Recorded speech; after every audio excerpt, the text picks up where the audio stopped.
নমস্কার, গল্পপাঠ চ্যানেলে আপনাদের সকলকে স্বাগত জানাই। আজ আবার একটি নতুন গল্প নিয়ে চলে এসেছি। আজকের গল্পের নাম বিনোদ ডাক্তার। গল্পের লেখক হরিনারায়ণ চট্টোপাধ্যায়।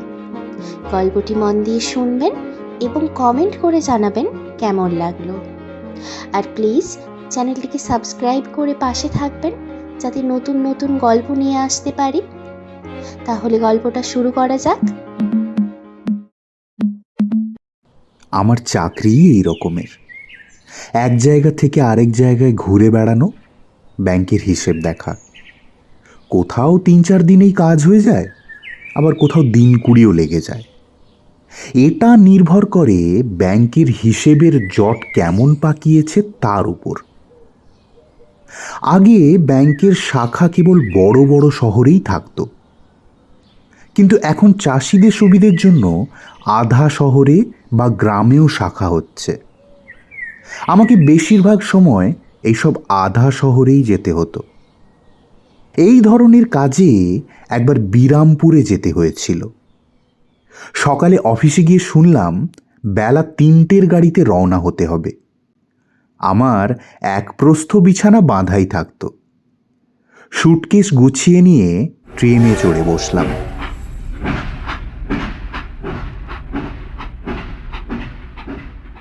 বিরামপুর স্টেশনে যখন নামলাম, সন্ধে হয়ে এসেছে।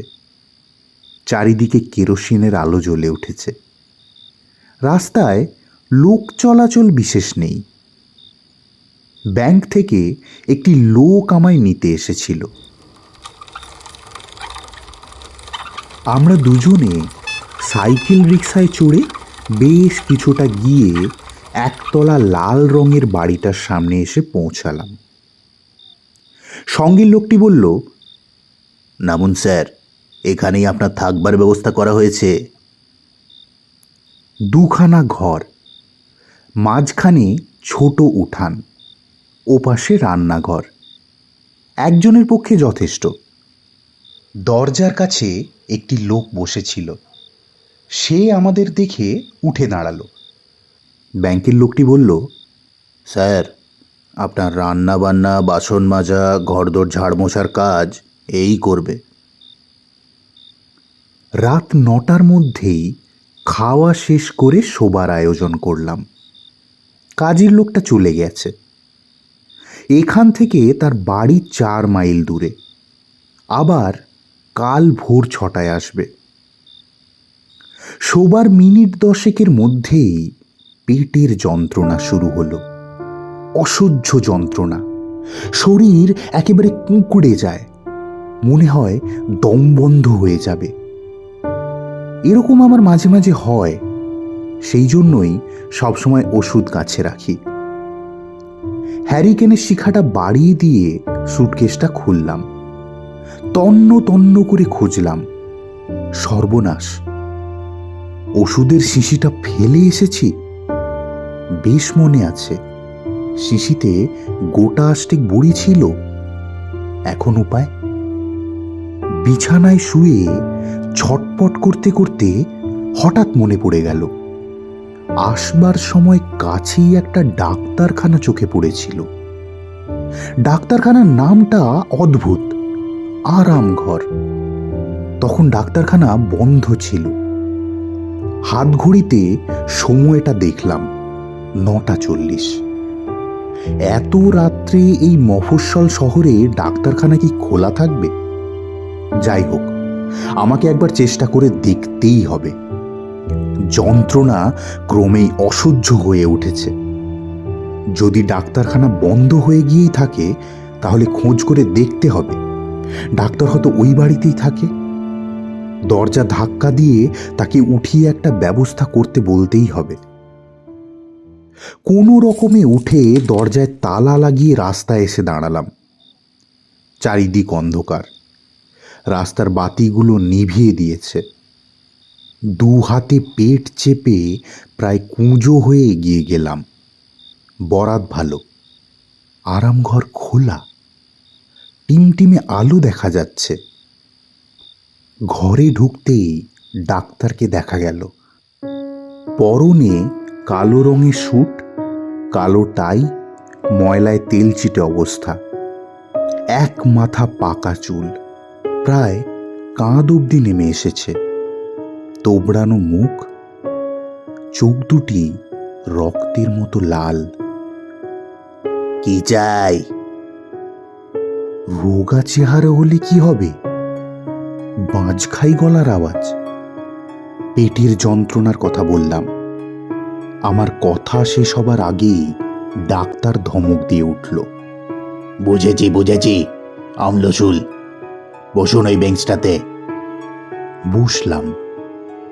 ডাক্তার পেছনের কাঁচ ভাঙা আলমারি থেকে একটা শিশি বের করে কাগজে ঢেলে আমাকে দিল।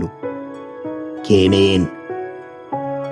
তামাকের গুঁড়োর মতো কালো রং, বিশ্রী গন্ধ। ভয় হলো। কেমন ডাক্তার জানি না, কি ওষুধ তারও ঠিক নেই। খাওয়া কি ঠিক হবে? সন্দেহ হলে ফেলে দিন, খেতে হবে না। ডাক্তার গর্জন করে উঠল। টেবিল, বেঞ্চ, আলমারি সেই আওয়াজে থরথর করে কেঁপে উঠল। সঙ্গে সঙ্গে আমি ওষুধটা গালে ঢেলে দিলাম। কি আশ্চর্য, মিনিট পাঁচেকও লাগলো না, ব্যথাটা একেবারে সেরে গেল। জিজ্ঞেস করলাম, আপনাকে কত দিতে হবে? আবার বোমা ফাটল। কে মশাই আপনি?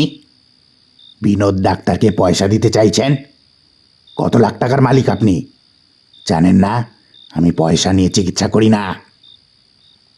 নিজের দোষ ঢাকবার জন্য মৃদু কণ্ঠে বললাম, কিছু মনে করবেন না, আসলে আমি এখানে নতুন এসেছি তো, এসব জানা ছিল না।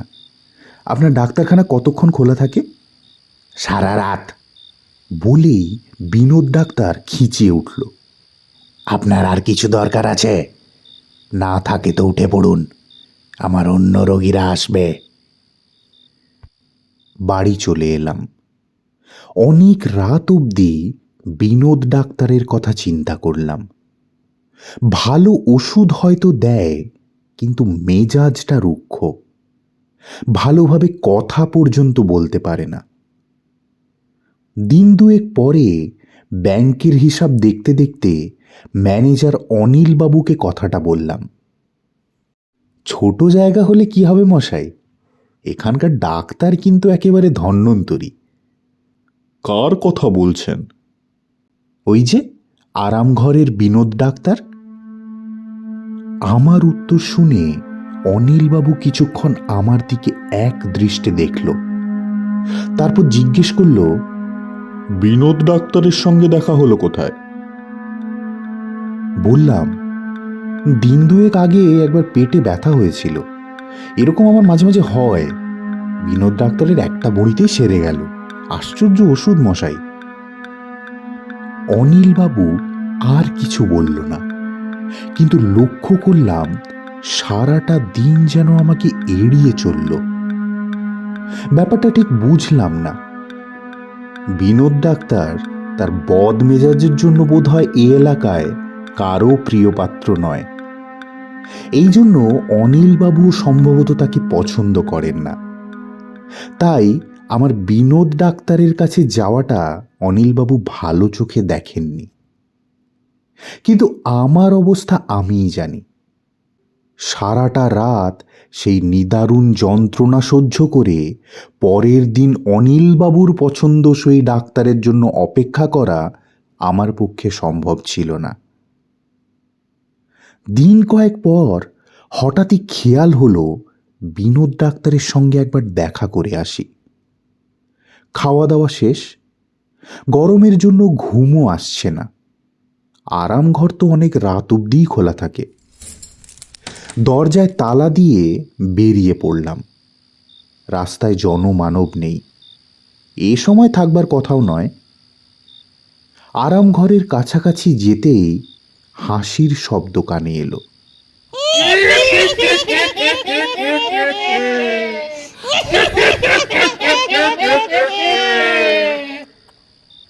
অনেক লোকের মিলিত কণ্ঠের হাসি, খুব উচ্চ রোলে।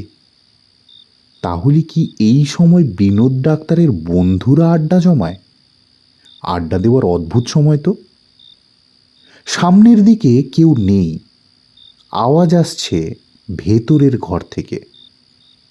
ঘরও ঠিক বলা যায় না, আলমারি দিয়ে একই ঘর আলাদা করা। কৌতূহল হলো, দুটো আলমারির ফাঁক দিয়ে উকি দিলাম। পিঠের শির দাঁড়া দিয়ে যেন বরফের স্রোত নেমে গেল। পা দুটো কেঁপে উঠল থরথর করে। টেবিলের ওপর একটা কঙ্কাল শুয়ে। বিনোদ ডাক্তার স্টেথোস্কোপ দিয়ে তার বুক পরীক্ষা করতে করতে বলছে, মগ ডালে ডালে বেরিও না, তোমার বুকের হাড় খুবই দুর্বল, কোন দিন মট করে ভেঙে যাবে, প্লাস্টার করে শুইয়ে রাখবো, তখন মজাটা টের পাবে। বিনোদ ডাক্তারের কথা শুনে কঙ্কালটার সে কি হাসি!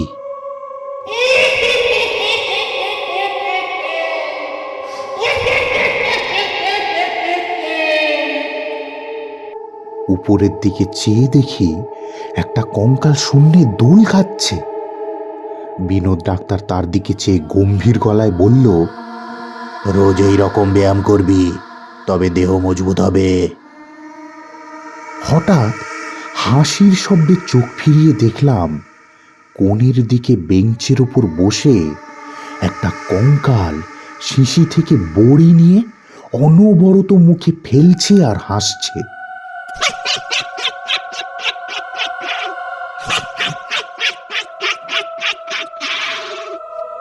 অদ্ভুত হাসি, ঠিক দুটো হাড়ে ঠোকাঠুকি করলে যেমন শব্দ হয় তেমনি। কঙ্কালটা হাসতে হাসতেই বলল, বিনোদ ডাক্তার, তোমার চোখা চাপ কান খুলে আমাদের মতো হালকা হও দেখি, তোমার গরমও লাগে না। কঙ্কালটা আচমকা থেমে গেল, আর কথা বলতে পারল না। বিনোদ ডাক্তার বলল, কি হলো হে? কঙ্কালটা অনেক কষ্টে উচ্চারণ করল, গলায় বড়িটা আটকে গেছে। বলেই কঙ্কালটা দুটো হাত দিয়ে নিজের গলাটা মোচড়ালো। মাথাটা গলা শুদ্ধ তার হাতে খুলে এলো। সেটা বার কয়েক বেঞ্চে ঠুকেই বলল, ব্যাস, বড়িটা নেমে গেছে। ব্যাপার দেখে আমার অবস্থা কাহিল। ভয়ে মুখ থেকে একটা আর্তনাদ বেরিয়ে পড়ল। সঙ্গে সঙ্গে কঙ্কালগুলো সমস্বরে চেঁচিয়ে উঠল, আমি আর তিল মাত্র দেরি না করে ছুটতে শুরু করলাম, প্রাণপণ শক্তিতে, কোনো দিকে না চেয়ে। পেছনে অনেকগুলো হাড়ের খটমট শব্দ ক্রমেই কাছে সরে আসছে যেন। তাড়াতাড়ি তালা খুলে ঘরের মধ্যে ঢুকে দরজা বন্ধ করে দিলাম। বুকটা দুপ দুপ করছে, এখনই বুঝি দম বন্ধ হয়ে যাবে। সারাটা রাত বিছানায় বসে কাটালাম। কেবল মনে হলো খটখট শব্দ যেন বাড়ির চারপাশে ঘুরে বেড়াচ্ছে। এখনই হয়তো দরজায় কড়া নাড়বে, তারই বা দরকার কি? এরা তো দরকার হলে বন্ধ দরজার মধ্যে দিয়ে চলে আসতে পারে। আমি খুব ভীতু, এমন অপবাদ কেউ দেবে না। ভূত আত্মা এসবে আমার চিরদিনই আস্থা কম, কিন্তু চোখের সামনে যে দৃশ্য দেখেছি তাকে অস্বীকার করি কি করে? ভোরের দিকে একটু ঘুমিয়ে পড়েছিলাম। জোর খটখট শব্দে চমকে জেগে উঠলাম। না, ভয়ের কিছু নেই। কাজের লোকটা দরজা ঠেলছে। উঠে দরজা খুলে দিতে সে জিজ্ঞেস করল, বাবু, আপনার কি শরীর খারাপ? কেন বলো তো? চেহারাটা কেমন দেখাচ্ছে, তাছাড়া আপনি তো খুব ভোরে ওঠেন। ছোট করে শুধু বললাম, রাত্রে ভালো ঘুম হয়নি। একটা সুবিধা, আজ রবিবার, ছুটির দিন। খাওয়া দাওয়ার পর সারাটা দুপুর ঘুমোবো, তাহলেই শরীর ঠিক হয়ে যাবে। কিন্তু আগের রাতে দেখা সেই বীভৎস দৃশ্য চোখের সামনে থেকে তাড়াবো কি করে? বিনোদ ডাক্তারের সম্বন্ধে সব কিছু আমাকে জানতেই হবে। কাজের লোকটির নাম যোগেন। যখন দুপুরে যোগেন ভাতের থালা রাখছিল, তখন তাকে প্রশ্ন করলাম, আচ্ছা যোগেন, তুমি কতদিন এখানে আছো? কোথায় বাবু? এই বিরামপুরে। মাথা চুলকে যোগেন বলল, তা 20-22 বছর হবে বাবু। কেন বলেন তা? তুমি বিনোদ ডাক্তারকে চেনো? বিনোদ ডাক্তারের নামটা কানে যেতেই যোগেনের মুখের চেহারা ফ্যাকাশে হয়ে গেল, চোখের দৃষ্টিতে ভয়ের ছাপ। চিনতাম বাবু, উনি এলাকার নাম করা ডাক্তার ছিলেন। ওর ওষুধ যেন কথা বলতো। ছিলেন বলছো কেন? এখন নেই? না বাবু, বছর 5 হলো মারা গেছেন। সে কি? হ্যাঁ বাবু, 4 বন্ধু মিলে পাশা খেলছিলেন, হঠাৎ ঝড় উঠেছিল। যেমন হাওয়ার জোর, তেমনই বৃষ্টির দাপট। কত বাড়ি চাল উড়ে গিয়েছিল, কত যে গাছ উপড়ে পড়েছিল, তার আর ঠিক ঠিকানা নেই। আরাম ঘরের পাশে বিরাট একটা বট গাছ ছিল। সেই বট গাছ শিকড় শুদ্ধ উপড়ে পড়েছিল আরাম ঘরের ছাদের ওপরে। ব্যাস, বিনোদ ডাক্তার আর তার 3 বন্ধু খতম। কেউ একটুও চেঁচাবারও অবকাশ পাননি। শিকড়ের মধ্যে এমনভাবে 4 বন্ধুর দেহ চাপা পড়ে গিয়েছিল যে পরের দিন তাদের দেহ কেটেই বের করতে হয়েছিল। বাধা দিয়ে বললাম, কিন্তু আমি যে বিনোদ ডাক্তারকে দেখেছি। অনেকেই দেখে বাবু, রাত বিরেতে আরাম ঘরের পাশ দিয়ে যাদের যেতে হয় তারাই দেখেছে বিনোদ ডাক্তার বন্ধুদের ওষুধ দিচ্ছে, কিংবা 4 জনে মিলে পাশা খেলছে। তাছাড়া দিনের বেলাতেও দেখা যায়। আরাম ঘরের সামনের বেল গাছটা, ঝড় নেই, বাতাস নেই, ডালপালা শুদ্ধ খুব দুলছে। ওই গাছেই ওদের বাঁশ কিনা। কথা শেষ করে যোগেন 2 হাত কপালে ঠেকালো। চুপ করে শুনে গেলাম। অন্য সময় হলে যোগেনের একটা কথাও বিশ্বাস করতাম না, কিন্তু আমি নিজের চোখেই তো সব দেখেছি। সেদিন বিকেল হতে সূর্যের আলো থাকতে থাকতে বের হয়ে পড়লাম। উদ্দেশ্য, দিনের আলোয় ভালো করে আরাম ঘরটা দেখব, যদি সম্ভব হয় বিনোদ ডাক্তারকেও দেখব। ওইখানেই তো ডাক্তারের আস্তানা। আরাম ঘরের সামনে গিয়েই থমকে দাঁড়িয়ে পড়লাম। আরাম ঘরের দরজাই দেখা গেল না, তার সামনে আগাছার জঙ্গল, আকন্দ আর ফণি মনসার ঝোপে বোঝাই। বুঝতেই পারা যায় বহুদিন এ দরজা খোলা হয়নি, খোলা সম্ভব নয়। একটু এগিয়ে যেতে তক্ষক ডেকে উঠল। অস্বাভাবিক রুক্ষ স্বর, ঠিক যেন বিনোদ ডাক্তারের গলা। পিছিয়ে আসতেই চোখে পড়ল চারিদিকে থমথমে, কোথাও ছিটে ফোঁটা বাতাস নেই, অথচ সামনের বেল গাছের উঁচু দিকের কয়েকটা ডাল সবেগে দুলছে। ঠিক মনে হলো বিনোদ ডাক্তারের অশরীরী বন্ধুরা ব্যায়াম করছে নিজেদের দেহের খাঁচা ঠিক রাখার জন্য।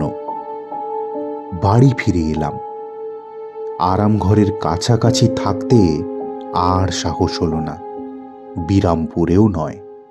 শরীর হঠাৎ খুব খারাপ হয়ে পড়েছে, এখানে থাকা সম্ভব নয়।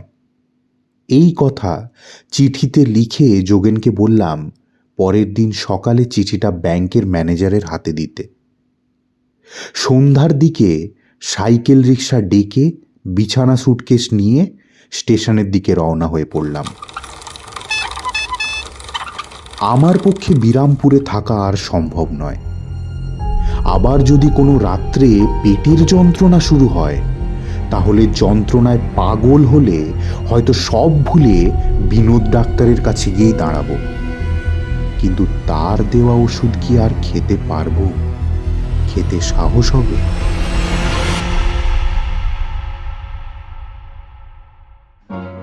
গল্পটি মন দিয়ে শোনার জন্য অসংখ্য ধন্যবাদ। গল্পটি যদি ভালো লাগে তাহলে একটি লাইক ও বন্ধুদের সাথে শেয়ার করে দেবেন। আপনার কাছে আবার অনুরোধ করছি, চ্যানেলটিকে প্লিজ সাবস্ক্রাইব করে দেবেন, যাতে এরকম আরও ভিন্ন স্বাদের গল্প নিয়ে ফিরে আসতে পারি গল্পবাজ। ধন্যবাদ।